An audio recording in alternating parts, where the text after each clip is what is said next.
नमस्कार दोस्तों, आपका स्वागत है हमारे YouTube channel success biology classes में। बच्चों, हमने पिछले पार्ट में डिस्कस किए थे 16 क्वेश्चन तक, जो एनिमल फिजियोलॉजी के चैप्टर से थे। हमारा जो एनसीईआरटी का जो लास्ट चैप्टर है रासायनिक समन्वय तथा एकीकरण, उसमें से हमने अब तक 16 क्वेश्चन के बारे में डिस्कस कर चुके हैं। आपने अगर वो वीडियो अभी तक नहीं देखा है तो लिंक डिस्क्रिप्शन में जाके जल्दी से वो वीडियो देख लीजिए और उसके बाद में आगे से वीडियो स्टार्ट कर दीजिए। अब हम इस पार्ट में नेक्स्ट आगे के क्वेश्चन डिस्कस करेंगे।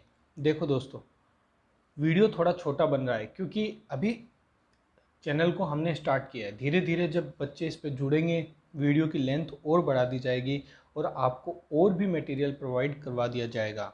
ये सब आप पे डिपेंड करता है कि आप कैसा मुझे सपोर्ट करते हो। अगर आपका सपोर्ट बहुत अच्छा मिला तो डेफिनेटली आपके लिए बहुत कुछ चीज़ आने वाली है।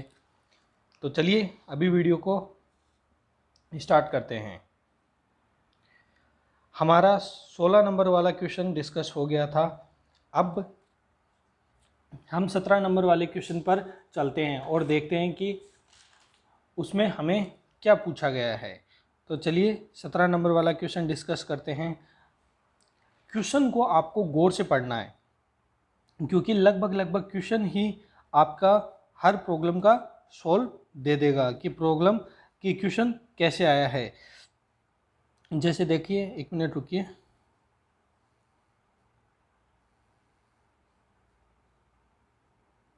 क्वेश्चन नंबर 17 है, निम्नलिखित में से क्या पीनियल ग्लैंड के बारे में सत्य है। अब आपको ये पता होना चाहिए कि जो पीनियल ग्लैंड्स होती है उसके बारे में जो एनसीईआरटी में हमारे पैराग्राफ दिया गया है, अगर आपने उसको एकदम बारीकी से पढ़ा है तो ये क्वेश्चन आपका ऐसे चुटकियों में सोल्व हो जाएगा और आपको पता भी नहीं चलेगा। जैसे स्टेटमेंट फर्स्ट है, पीनियल ग्रंथि अग्र मस्तिष्क के अधरीय भाग में स्थित होती है। तो क्या है? पीनियल ग्रंथि अग्र मस्तिष्क के अधरीय भाग में स्थित होती है।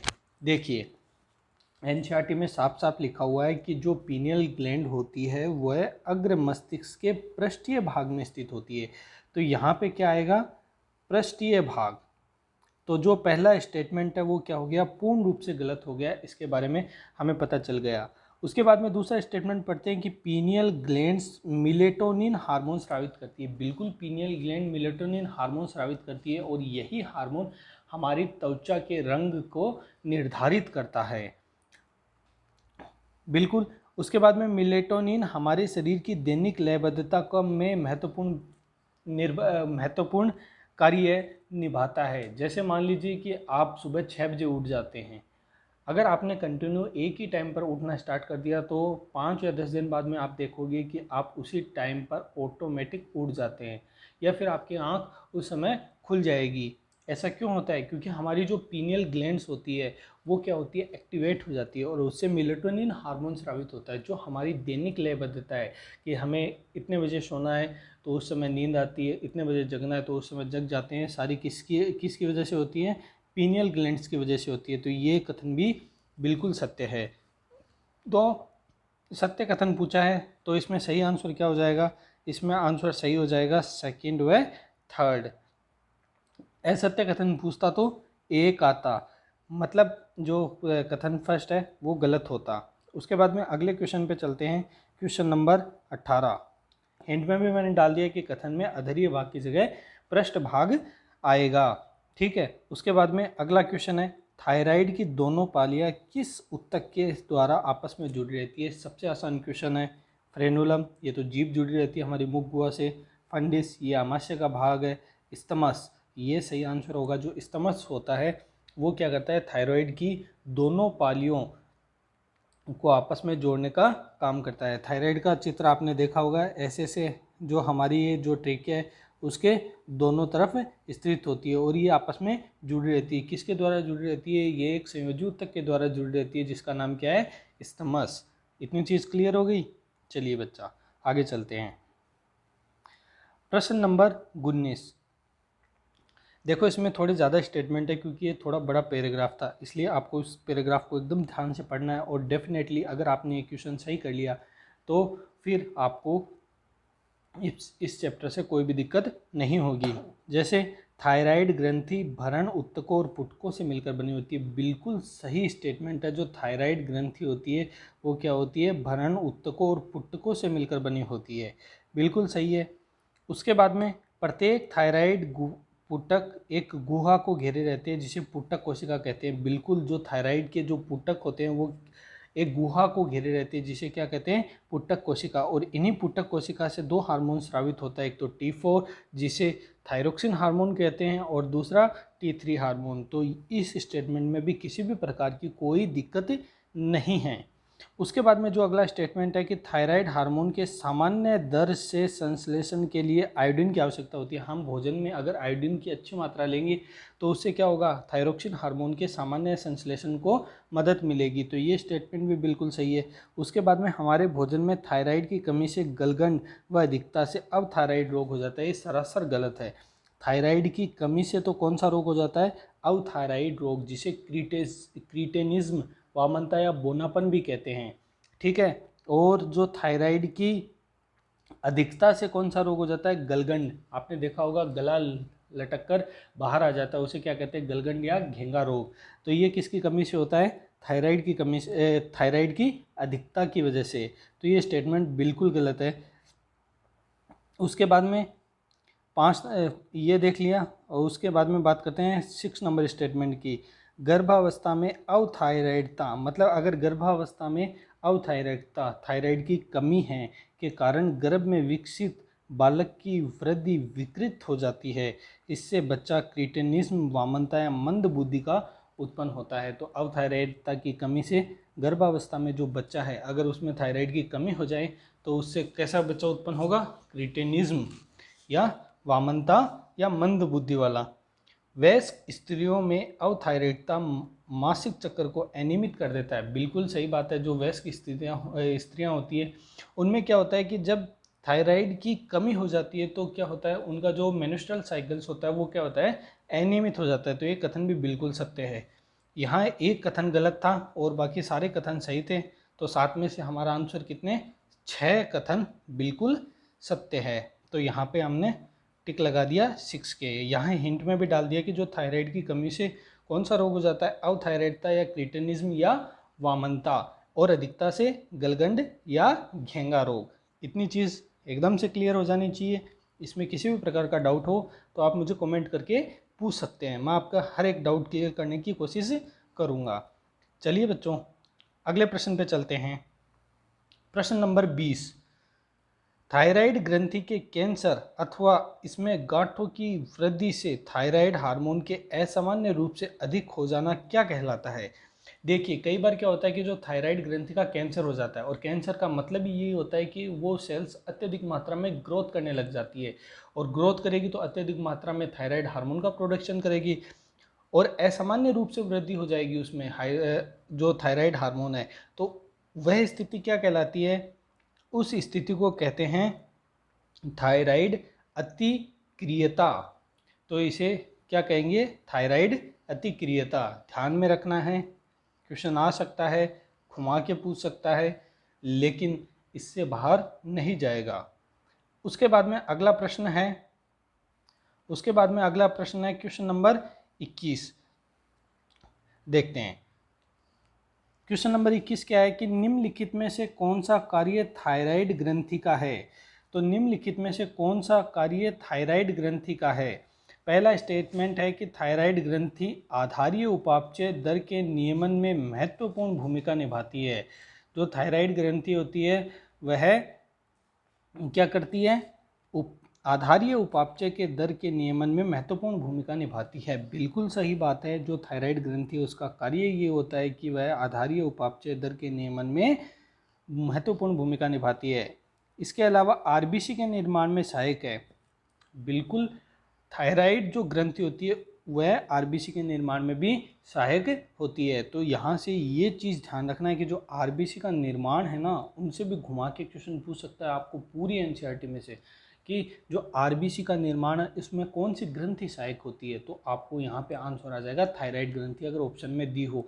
गलत नहीं हो सकता। अगर ऑप्शन में थायराइड ग्रंथि दी है तो आप लगा के आओगे तो आपका कोई गलत नहीं कर सकता, क्योंकि एनसीईआरटी में बाकायदा दे रखा है। उसके बाद में यह कार्बोहाइड्रेट, प्रोटीन और वसा के उपापचय को भी नियंत्रित करती है। तो बिल्कुल सही बात है, जो थायराइड ग्रंथि होती है वह कार्बोहाइड्रेट, प्रोटीन और वसा के उपापचय को भी मतलब नियमित करती है।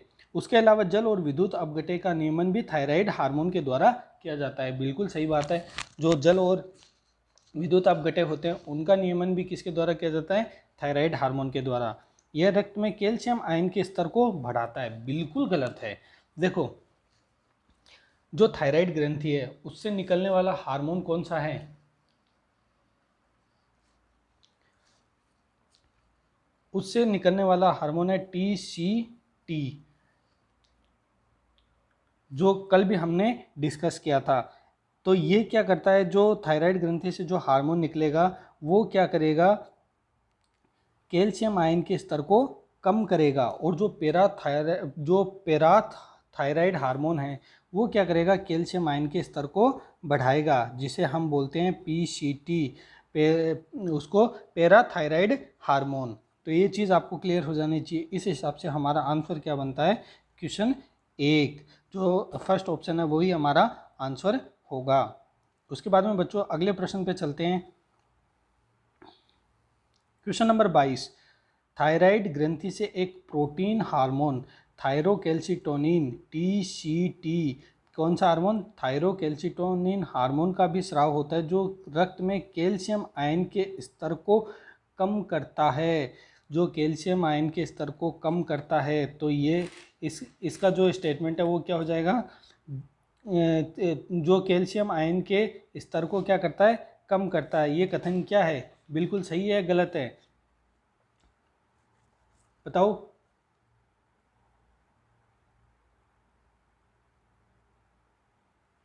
ये कथन बिल्कुल सही है, क्योंकि जो थायरोकैल्सिटोनिन हार्मोन होता है वो तो क्या करता है? रक्त में जो कैल्शियम आयन का स्तर है उसको कम करता है, और जो पैराथायराइड हार्मोन है वो क्या करता है? रक्त में कैल्शियम के स्तर को गेन करता है, मतलब बढ़ाता है।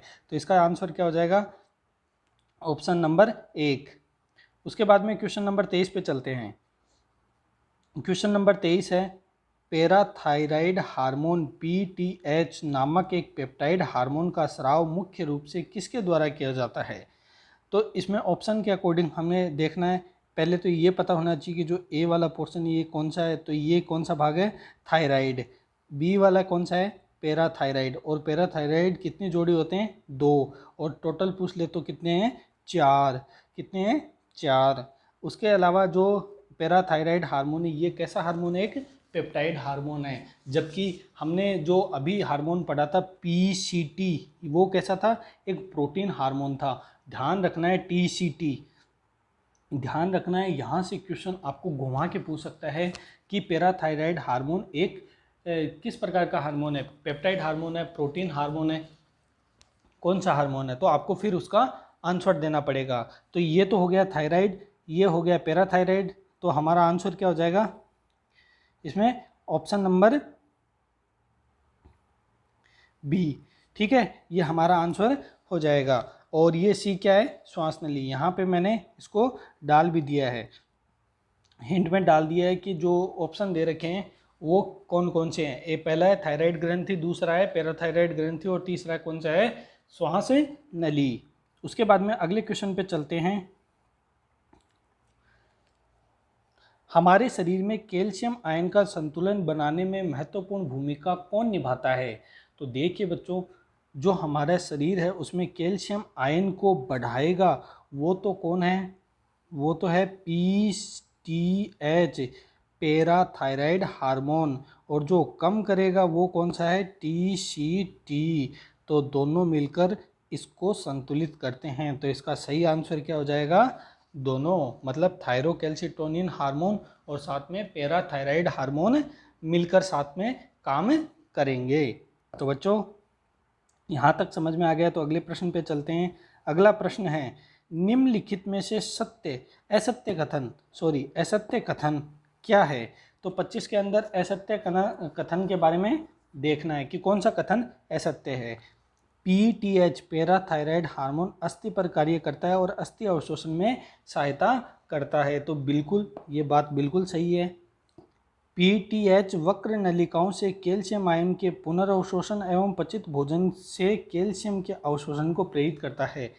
अगर आपने ढंग से NCERT पढ़ी है तो ये स्टेटमेंट बिल्कुल सही है। इसमें किसी भी प्रकार का आपको डाउट नहीं होना चाहिए कि जो वक्र नलिकाएं होती हैं उनसे कैल्शियम आयन के पुनर्अवशोषण और पचित भोजन से कैल्शियम आयन के अवशोषण को प्रेरित करता है। PTH एक अति कैल्शियम हार्मोन है, बिल्कुल सही बात है, जो कैल्शियम के स्तर को कम करता है, बिल्कुल भी कम नहीं करता। ये क्या करता है, जो रक्त में कैल्शियम के स्तर को क्या करता है, बढ़ाकर रखता है। तो इसका सही आंसर क्या हो जाएगा, असत्य पूछा है तो थर्ड नंबर वाला स्टेटमेंट गलत हो गया। तो इसका सही आंसर क्या हो जाएगा, थर्ड। इतनी चीज़ क्लियर हो गई। अगले प्रश्न पर चलते हैं। क्वेश्चन नंबर 26, निम्नलिखित में से कितने कथन थाइमस ग्रंथि के लिए सही है। निम्नलिखित में से कितने कथन थाइमस ग्रंथि के लिए सही है। तो जो थाइमस ग्रंथि होती है वो कहाँ स्थित होती है, सबसे पहले तो वो देखते हैं। जो थाइमस ग्रंथि होती है वो क्या कहाँ स्थित होती है, सबसे पहले वो देखते हैं कि थाइमस ग्रंथि महाधमनी के उदर पक्ष पर उरोस्थि के पीछे फेफड़ों के बीच स्थित होती है। बिल्कुल सही बात है। जो थाइमस होता है वो कहाँ होता है, जो हमारा उरोस्थि स्थित होती है, स्टर्नम स्थित होती है, उसके पीछे फेफड़ों के बीच में स्थित होती है। तो पहला कथन में किसी भी प्रकार की दिक्कतें नहीं होनी चाहिए। दूसरा कथन है कि थाइमस ग्रंथि प्रतिरक्षा तंत्र के विकास में महत्वपूर्ण भूमिका निभाती है। बिल्कुल, जो छोटे बच्चे होते हैं उनका इम्यून सिस्टम काफ़ी मजबूत होता है, क्योंकि उनमें थाइमस ग्रंथि जो होती है वो अत्यधिक क्रियाशील होती है, इसी के कारण उनका प्रतिरक्षा तंत्र मजबूत होता है। तो ये भी बिल्कुल सही है। यह ग्रंथि थाइमोसिन नामक पेप्टाइड हार्मोन का स्राव करती है। अब ये चीज़ ध्यान रखना, जो हमने पहले बात की थी TCT, वो क्या था, सॉरी कौन सा था, TCT, ये क्या था, प्रोटीन हार्मोन था, ठीक है। फिर हमने एक की बात की थी PTH पैराथायराइड हार्मोन, ये कैसा था, पेप्टाइड श्रेणी का, जबकि थाइमोसिन भी एक पेप्टाइड हार्मोन है। तो इसमें ये स्टेटमेंट भी सही है, ये स्टेटमेंट भी सही है, ठीक है। बढ़ती उम्र के साथ थाइमस ग्रंथि का आकार बढ़ता जाता है। अगर ऐसा होता तो बूढ़े आदमी प्रतिरक्षा रूप से काफ़ी मजबूत होते हैं, लेकिन वो अत्यधिक कमज़ोर होते हैं। क्यों होते हैं, क्योंकि उनमें थाइमस ग्रंथि का आकार कम हो जाता है। तो ये स्टेटमेंट बिल्कुल भी सही नहीं है। उसके बाद में थाइमस ग्रंथि से निकलने वाला थाइमोसिन T लिम्फोसाइट के विभेदीकरण में भूमिका निभाता है, जो कोशिका माध्य प्रतिरक्षा के लिए महत्वपूर्ण होता है। तो जो हमारी इम्यूनिटी होती है, कौन सी, ह्यूमरल इम्यूनिटी, उसके लिए कौन रिस्पॉन्सिबल होता है, थाइमोसिन, जो थाइमस ग्रंथि से निकलता है। बिल्कुल सही बात है। उसके बाद में अगला स्टेटमेंट है, थाइमोसिन तरल प्रतिरक्षा के प्रतिजैवी के उत्पादन को प्रेरित करता है। तो बिल्कुल सही है, जो थाइमोसिन होता है वो तरल प्रतिरक्षा के प्रतिजैवी के उत्पादन को प्रेरित करता है। तो 6 में से कितने स्टेटमेंट सही हो गए, 5। तो इसका सही आंसर क्या हो जाएगा, थर्ड नंबर वाला हो जाएगा। इसमें किसी भी प्रकार का अगर कोई भी डाउट हो तो आप पूछ सकते हैं।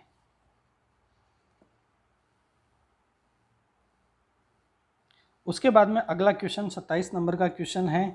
जो डायग्राम दे रखा है उनमें से अपने को नाम पहचानना है कि ये क्या है। तो ये क्या है, साथ में यहाँ पे क्या है जो NCERT में दे रखा है, C नंबर क्या है और D नंबर क्या है। तो ये तो क्या है, अधिवक्र, जो वक्र के ऊपर स्थित होता है, ठीक है। और ये क्या है, वक्र व अधिवक्र का अनुप्रस्थ काट। NCERT में देखना, C नंबर क्या दे रखा है, C नंबर दे रखा है अधिवक्र वलकुट, और D नंबर क्या दे रखा है, अधिवक्र मध्यांश। तो आपको पता होना चाहिए, बीच वाला तो क्या हो गया, मध्यांश, और बाहर वाला क्या हो गया, वलकुट।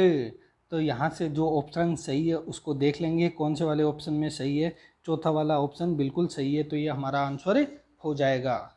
इसमें यहाँ तक कोई भी दिक्कत हो तो आप मुझे कमेंट के थ्रू पूछ सकते हैं, या फिर जो हमारा वीडियो है आप उसके बारे में भी बता सकते हैं कि ये वीडियो आपको कैसा लगा। अगर वीडियो अच्छा लगा तो आप इसे शेयर ज़रूर करिए अपने दोस्तों के बीच में और लाइक भी कीजिए वीडियो को। अगला प्रश्न है क्वेश्चन नंबर 28। तो देखते हैं, अधिवक्र मध्यांश द्वारा कौन से हार्मोन का स्रावण होता है। तो जो अधिवक्र मध्यांश था, मतलब जो ये तो आउटर पार्ट हो गया, बीच वाला पार्ट दिखाया तो वो क्या था, अधिवक्र मध्यांश। तो उसके द्वारा कौन सा हार्मोन का स्रावण होता है, एड्रेनलिन या एपिनेफ्रिन, नॉन एड्रेनलिन या नॉन एपिनेफ्रिन, केटकोमिन्स। इन दोनों को मिलाकर क्या कहते हैं, केटकोमिन्स। तो इसका सही आंसर क्या हो जाएगा, उपरोक्त सभी, क्योंकि एड्रेनलिन और एपिनेफ्रिन दोनों क्या है, अधिवक्र मध्यांश के द्वारा स्रावित होते हैं और इन्हीं दोनों को मिलाकर क्या कहते हैं, केटकोमिन्स। तो इसका सही आंसर क्या हो जाएगा, उपरोक्त सभी। इसमें भी किसी प्रकार का आपको दिक्कत और या डाउट नहीं होना चाहिए। उसके बाद में हमारा अगला क्वेश्चन है क्वेश्चन नंबर 29 में क्या है, निम्नलिखित में से कौन सा कथन केटकोमिन्स के बारे में सही है। तो सबसे पहले तो हमें बात ये पता होनी चाहिए कि केटकोमिन्स क्या होते हैं। जो अधिवक्र मध्यांश के द्वारा स्रावित होते हैं कौन से होते हैं, एपिनेफ्रिन या नॉन एपिनेफ्रिन, या फिर उसे बोल सकते हैं एड्रेनलिन या नॉन एड्रेनलिन। उसके बाद में देखते हैं कि बारे में असत्य कथन है, गलत छांटना इस बार। केटकोमिन्स को युद्ध हार्मोन, फ्लाइट हार्मोन या आपातकालीन हार्मोन कहते हैं। बिल्कुल, एपिनेफ्रिन या नॉन एपिनेफ्रिन को आपने पढ़ा होगा, या एड्रेनलिन या नॉन एड्रेनलिन को आपने पढ़ा होगा, एनसीईआरटी में दे रखा है, लेकिन दोनों को कंबाइंड रूप से क्या कहते हैं, केटकोमिन्स। तो ये बिल्कुल सही स्टेटमेंट होगा, गलत नहीं है। यह हार्मोन हृदय की धड़कन दर, हृदय संकुचन की क्षमता और श्वसन दर को कम करता है। बिल्कुल गलत है, कम कहाँ करता है, बढ़ाता है। मान लीजिए कि आपने एक कमरे में प्रवेश किया और आपको अचानक सांप दिख गया, तो आपके शरीर में कौन सा हार्मोन स्रावित होगा, एपिनेफ्रिन, नॉन एपिनेफ्रिन, ये हार्मोन स्रावित होंगे।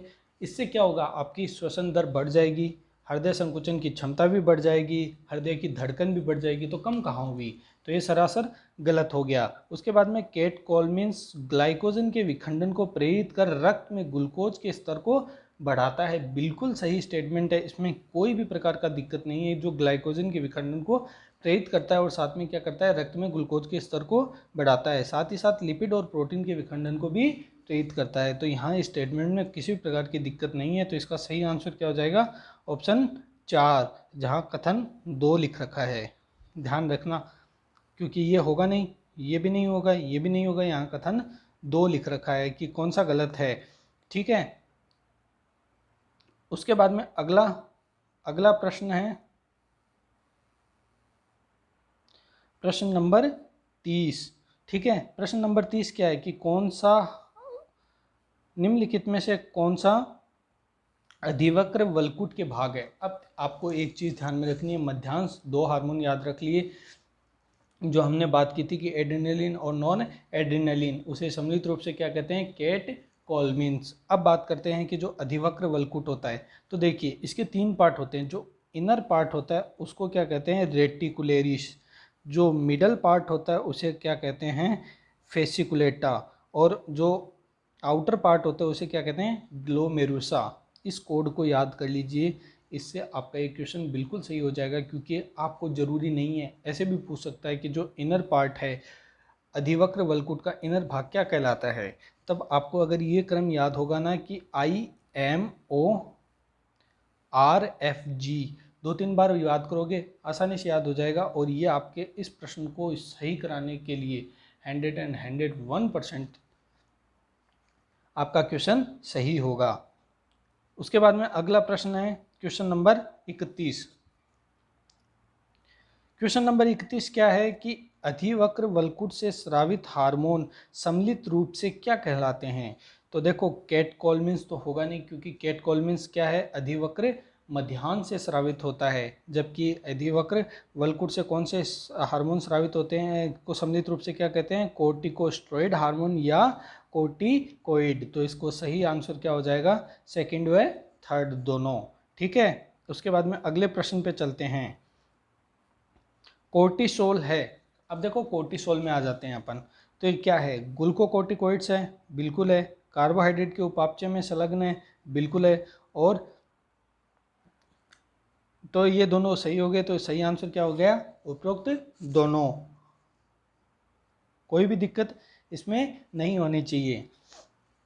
तो बच्चों इसी वीडियो को यहीं पे रोकते हैं और नेक्स्ट वीडियो में आपको पूरा जितना भी क्वेश्चन बचा है इस चैप्टर का वो करवा दिया जाएगा। 3 छोटे छोटे वीडियो बनाकर मैंने आपको ये चैप्टर पूरा कंप्लीट करवा दिया है और अगले वीडियो में आपका ये चैप्टर बिल्कुल कंप्लीट हो जाएगा। आपको कोई भी डाउट हो तो आप मुझे कमेंट करके पूछ सकते हैं, या फिर अगर आपको वीडियो अच्छा लग रहा है तो फिर इसको लाइक, सब्सक्राइब और